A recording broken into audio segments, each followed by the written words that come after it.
Oh yes, oh yes, oh yes. What a night of football action we enjoyed in the UEFA Champions League. A night of thrilling encounters. You know, the UEFA Champions League nights always give us surprises. Sometimes you are like, it will go this way. You make these predictions, you analyze data, but at the end of the day, the Champions League night will tell you that I have other ideas. Yes, Real Madrid, Ecuador, say, chop. Yes, they went to Anfield and then they lost to Liverpool. There were other interesting results. Barcelona went to Club Brugge in Belgium, Brussels, and went to draw 3-3 with Club Brugge. Man City beat Dortmund at home by 4-1. As I said earlier, Liverpool beat Real Madrid 1-0 at Anfield. PSG surprisingly lost to Bayern Munich. Bayern Munich's win at PSG seemed like a surprise to me, but however, I think Bayern Munich have been very good this season. 16 wins. Prior to this game, they had won 15 games in a row, had scored 54 goals. So adding the 2 goals to what they inflicted on PSG made it 56 goals in 16 games for them this season. That's wild for Bayern Munich. Vincent Kompany is doing a very good job there. Arsenal, the Gunners, keeping 8 straight clean sheets in all competition. They beat Slavia Prague away from home by 3-0. Karabakh inflicted a 2-2 draw with Chelsea. Charlie, be like Enzo Maresca sometimes, hey, what they go on? Yes, so don't forget, I'll bring you other results also and analyze the football games with you. We are going to bring the 90 plus tactics team of the week. After I sat down with my other guys and we watched the games, and we are bringing a team of the week based on ratings, based on performance. We watch most of the football games and we testify to the fact that some of the players played very well and the stats do speak for them. You can find out at this moment. Please don't forget, this is 90 plus tactics. This is 90 plus tactics with Saint Gyampoh. 90 plus tactics. Please don't forget to subscribe. You're on YouTube. Don't forget to subscribe, like, comment, and share. On TikTok, if you are watching this video on TikTok, please don't forget, this is 90 plus tactics at the Saint Gyampoh channel. Please follow me for more. Like the video, share. You can save to your collections also. Let other people know of the content, because this is 90 plus tactics. We are massive, we are big. Let other people see us and they are saying yes, you have been with us, and we say thank you very much. Let's go into the games and see how it ended there. Galatasaray were thumped Ajax back in their home by 3-0. They went to Netherlands to beat Ajax by 3-0. Osimhen was on target on 3 different occasions, 2 penalties and a very nice header in the box from Victor Osimhen, one man of the match over there. Atletico Madrid beat USM Alger, beat Union Saint-Gilloise rather. Atletico Madrid beat Union Saint-Gilloise by 3-1. Conor Gallagher on target, Julian Alvarez on target, and then Marcos Llorente was also on target to seal the win for them. Napoli drew 0-0 with Eintracht Frankfurt. It seems Antonio Conte has a problem. You see, very typical of Antonio Conte. When he came to Chelsea, won the league for Chelsea, and then the next season, that was the 2018-2019 season, bad performance. Abramovich sacked him, and it has been Conte's canker over a while. His performances in Europe have not been impressive at all. Conte's performance in Europe, earlier this one, in match day 3, they went to Netherlands to meet PSV Eindhoven, and they went to lose by 6-2. Very, very shocking results for them. So I don't think Conte is doing himself good. But for the Italian Serie A, he's performing quite in the mix in the top 4 over there. So let's see how it will end. But at this rate, I don't think Napoli will qualify, because the other big game they will play will be against Chelsea. And I think Conte needs to pay attention to start games over there. Juventus, the other Italian team in this competition, also played with Sporting Lisbon from Portugal, and they drew 1-1. At Sporting CP. So in fact, Juventus were good. I think Luciano Spalletti, one very typical thing about Luciano Spalletti teams, they create chances. The Napoli team, he managed to win the league with before Antonio Conte came to take over. They create tons of chances, and this game Vlahovic was the culprit. He missed like 4 big chances, eventually scored from them. But I think Luciano Spalletti, at this rate, if Juventus can create the chances they are creating in games, and I think Juventus are good to go on Luciano Spalletti. What they have to do is check the back line, because defensively I don't see them well. They concede chances too, and kudos to them for playing well in those games. Newcastle at home beat Bilbao, Athletic Bilbao. This season Bilbao are not performing well both in the league and this one. This is their 4th loss in all competitions, and I think Ernesto Valverde, the Athletic Bilbao manager, should set up, because Charlie, the way things they go now, I'm born in Arsenal too. You see the backs people then and that stuff. So if you see there, but Newcastle were good. Dan Ben was on target. Joelinton was also on target. Newcastle played very well. You see the high intensity football at St. James. On the typical English football, no, they don't care whether it is Champions League or is this one. They play that intense football. So Newcastle were good. They were good. Atalanta went away from home to Stade Velodrome in France to beat Olympique Marseille in their own backyard. At Stade Velodrome in France, Olympique Marseille lost by a goal to 0 to Atalanta. Samajit, who came to sub Charles de Ketelaere, the Belgium international from the game, came to steal the win in the 89th minute for Atalanta to win the game. In this game, there was something ridiculous, but not so good for the football fraternity. You see, sometimes when there's a faction between players and coaches, and then one day it comes out and it has to manifest. In this particular game, the Atalanta manager was subbing Ademola Lookman, our Nigerian brother, out. And then when he was subbing him out, the guy wasn't happy. And then Charlie, come and see this one on the pitch. The guy won't beat the coach too. Be like the players, then this one we can separate them. So it'll be like, but I think Atalanta have not done well with Lookman because for me, from where I sit, the guy wanted to move to Inter Milan and they didn't want to sell him. The guy pushed for a transfer, put in transfer appeals every time, and they didn't accept to sell him. So the guy be like, he has checked out of the team, but he's just playing there. And I think the wingers they have there at the moment, Sulemana, Ademola Lookman, the other guys they deployed there, I don't think they are better than Lookman because he's their best. He's been their best player for almost 2 seasons now. So I don't think they've treated him well, but it wasn't a good thing. We are not going to compromise on it. However, for high-class performing players like this, or players who perform very well for their teams, who think they need to be given the respect, I understand the idea behind the way he acted. However, it is not good. It is not good. It's not good that a player would show that faction, would throw tantrums, try to go at his coach. We are not saying it's a good thing, but for high-performing players like this, they need some respect. So I think the manager should deal with it. It should be dealt internally so that there will be peace for the guy to be able to play. May I think in January in the summer, if he doesn't leave in January in the summer, he will leave Atalanta for another team. That's what I'm speculating that Lookman will do. But then a good win for Atalanta, coming at the back of winning against Olympique Marseille. The Olympique Marseille fans were very angry at officiating. In fact, all the stats don't back them because they didn't really show up in the game. They didn't really play the best. They didn't create the best of chances. Their defense, and De Zerbi did something that I was shocked about. He played a 5-4-1 formation. I was shocked. I was like, De Zerbi, very untypical of him. But they lost, and their fans were angry at officiating. Indeed, I thought he should have been given a penalty. And in fact, the goal that Atalanta scored in the 89th minute, if you are checked, there was a ball hit Atalanta defender in their own box, and then he didn't take, and then he turned into a turnover for Samajit to score for Atalanta. So that was what happened. Inter Milan hosted Kairat Almaty and beat them by 2-1. The Bodo Glimt at home lost to AS Monaco of France by a goal to 0. Coming at the back end of this, Monaco hadn't won a game in the UEFA Champions League, so had to show a statement. Our brother Mohamed Salisu was in there. Florian Balogun, the Nigerian guy who say he will play for US, who plays for the US national team, was on target for them. The only goal of this one. Benfica, be like them go sack Mourinho. Mourinho, if you do, them go sack you. Benfica lost to Leverkusen by a goal to 0. The Leverkusen team are not convincing this season, so I'm shocked that Benfica lost to them. But Benfica had chances that they should have called. Pavlidis, the Greece striker, couldn't make the best of the chances he had. Nicola Otamendi was very impressive. That guy, I love him very much. Otamendi, over the couple of years, he's been a very good footballer. The only issues has been with his temperament and other stuff. But I think Benfica were good. They didn't score. Mourinho, if you do this, they will sack you. Patrick Schick came on from the bench to score for Leverkusen in that game, deep into the end of the game. Tottenham Hotspur beat Copenhagen by 4-0, and this was a statement win. If you remember the game again, in my previous video, I spoke about Thomas Frank sharing some thoughts about his team not playing well and no creating chances and not showing intent in whatever they were trying to do.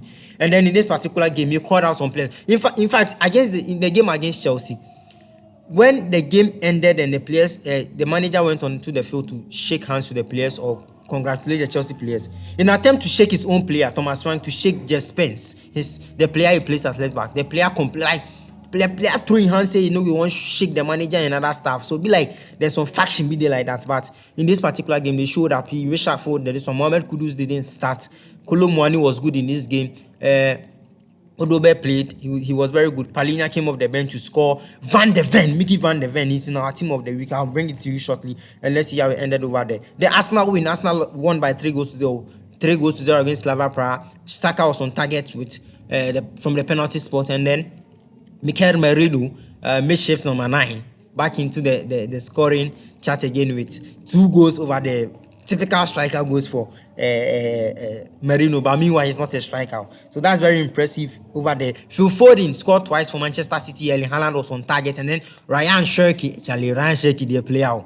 The way he picked the ball, moved to the players, and then shoot the ball into the back of the net was impressive. But Foden was very impressive. Had a 10.0, a perfect rating from SofaScore, and that was very impressive. And a perfect score from perfect rating from FootMob as well. So that was very impressive of them. As I said earlier, Victor Osimhen 3 times on target for Galatasaray, sealing them the win over there. So that was basically the action from the games over there. Let's look into 1 or 2 games and let's see what went on. Now, Liverpool versus Real Madrid.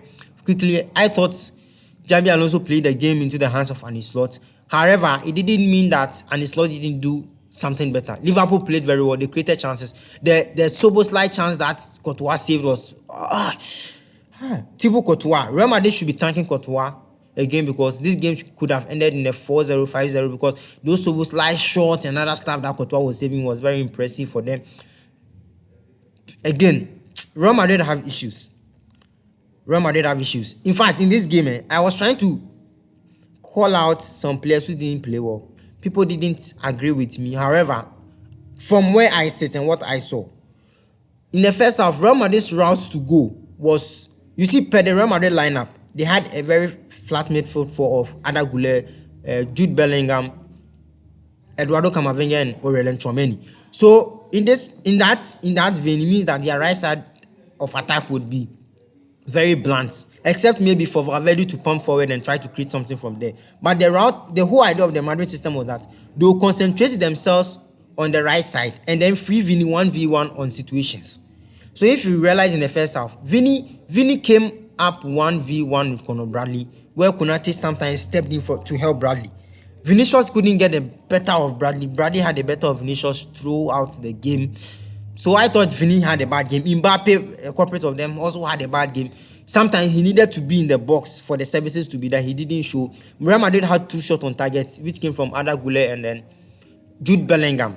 Very impressive from him. But Real Madrid didn't have a bad game.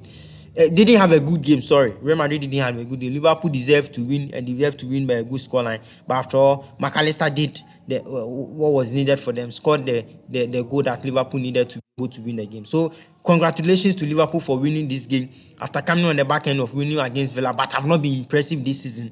Have been able to win against Real Madrid, and it's very impressive because Real Madrid out of 16 games have won 14. That's very impressive for a side that we don't even. But Real Madrid still have issues in midfield and attack. I think if they sort it out, they'll be good. Let's hope that they'll come to that fine form. They'll win in the La Liga this weekend to boost back confidence, and they'll play well. So I think Real Madrid has seen the mix. Let's not write them off. Liverpool have performed. Let's look at the Bayern PSG game, and then we move to the Barcelona game. PSG versus Bayern Munich. In fact, Bayern Munich, the game plan was spot on. You see, in the Club World Cup quarterfinals, upon all the teams that played with PSG last season in the Champions League, Liverpool, Liverpool, Aston Villa, Arsenal, and then Inter Milan, and even Manchester City. The teams that gave PSG a lot of pressure or a lot of thinking time in terms of pressing high up the pitch, like pressing PSG in their own half and trying to get the ball off them, was Bayern Munich and then Arsenal in the second leg, and then a bit of Liverpool and also in the second leg of their encounter. But the Bayern Munich one at the Club World Cup showed that Bayern were very good. PSG couldn't play through them. However, PSG won the game by 2-0. And then back at the Parc des Princes in this match day 4 of the UEFA Champions League 2025-2026 season, Vincent Kompany was coming at the back end of winning 15 games on the trot, scoring 54 goals against their opponents. Chelsea were in that mix after beating Chelsea 2-1 at the Allianz Arena. Me, I felt Bayern would have won the game, but it became a surprise to me because the PSG performance in the first half was very, very, very poor. Marquinhos, the culprit of the Luis Diaz second goal, and then Luis Diaz on the score sheet, but however, injured Hakimi to get a red card, so that wasn't impressive. I think very sad for PSG to have decided way out, to have to have Hakimi out, and to have Dembele also out in the 25th minute as he left the pitch with an injury. So PSG are going to struggle a bit. I still think they are in this. They will have a good season when the players return. They will play very well. They have the guys in the mid. João Neves, a very good player, defensive shield for PSG, came on to score the consolation goal for them. Bayern were very good. Hurricane very good on the name. Michael Olise very good. Jonathan Charlie. This is very. Do we watch football games? One thing I'll advise football fans to do is that even though in a way we are supposed to be fickle-minded sometimes, it doesn't mean that you shouldn't watch football games. When you watch football games, sometimes the assertions you see outside there no be true. Is Dayot Upamecano a really bad defender like people see? Because I have watched this guy from last season, this season. I know they see, yes, he has his defensive flaws. Sometimes his anticipation is a bit off. But his passing ability is good. He has space. He can track players down. His aerial ability, his passing range is good. The only things that are flaws in his game is that sometimes he gives the ball away. And people judge him on the back end of that 2022-2023 season where Manchester City won the Champions League, where Upamecano went to give a ball away to Haaland for him to score on a silver platter. But from then, I think Upamecano has been good. 2022 Champions League. Charlie, Upamecano has been a good player, and I congratulate him very much for that. I think he's a good player. Very good player. He's a very good player. Upamecano be good player. Jonathan Tah was good on the night. Stanisic, Konrad Laimer. Oh, Charlie, Bayern were good, and so they deserve to win against PSG. Very impressive of them. And Luis Enrique said it in his post-match conference that Bayern created chances. They also created chances, but the better team won, and then kudos to them. So I think it was impressive them. On the side of Barcelona have issues in midfield and in defense.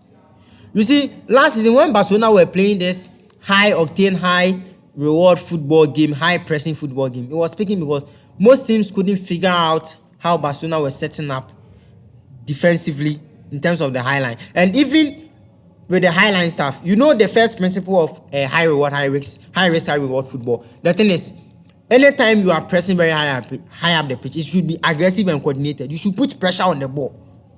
So it means that you are closing the channels so that the opposition doesn't have to hit the ball into a space where your player is free behind your back line. And you see last season, a lot of teams were caught offside against Barcelona because most of the teams were not running from deep and were trying to play the ball a bit more central through the midfield against Barcelona. But this particular time, teams have realized that if you go through the middle against Barcelona, you are likely to be caught offside. So do you know what they do? They try to do a quick switch from one particular side to a very wide area because Barcelona want their back line, which is very high, to be very compact. So when you check the Club Brugge goals, you check that anytime Forbes, who was the right winger for formerly of Ajax, Carlos Forbes, formerly of Ajax, who is now at Club Bridge, very pacey player, who was the right winger for Club Bridge. You realize that anytime he was on the right side and had to get anytime Carlos Forbes was on the right one for Barcelona, but they couldn't track him because there's supposed to be a little space between the Barcelona defenders, which is at most 15 yards. But Balde couldn't track him and Carlos Forbes had the better of him. Barcelona have issues in midfield and high up the pitch. Barcelona don't press very well.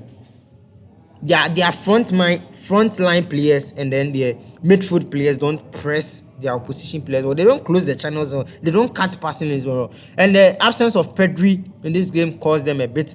Barcelona also tend to lose the ball in areas that didn't help them. Lamine Yamal was on target, very impressive. Charlie, this guy no ball play. He will have bad games, and as usual, we'll speak about that. But the guy is very talented. Football is in safe hands, and I'll repeat it: football is in safe hands because we have Lamine Yamal. The guy. Problem I have with Barcelona about where Lamine Yamal plays at this moment is sometimes he drops a bit too deep at the right hand side. Like sometimes he drops too deep that sometimes when he have the ball he has to move like if Lamine Yamal be closer to the box, he'll be scoring more goals than you see. Barcelona have become a bit more predictable. This is one thing I want to say. Barcelona have become a bit more predictable. But what makes it very difficult for teams to find them out in terms of attacking and preventing Barcelona from scoring is that it's about the players who execute the kind of plan they have. It is Lamine Yamal. Bosu, Club Brugge left back. Hey, why busy keke? Okuni chisa Lamine Yamal chinesa.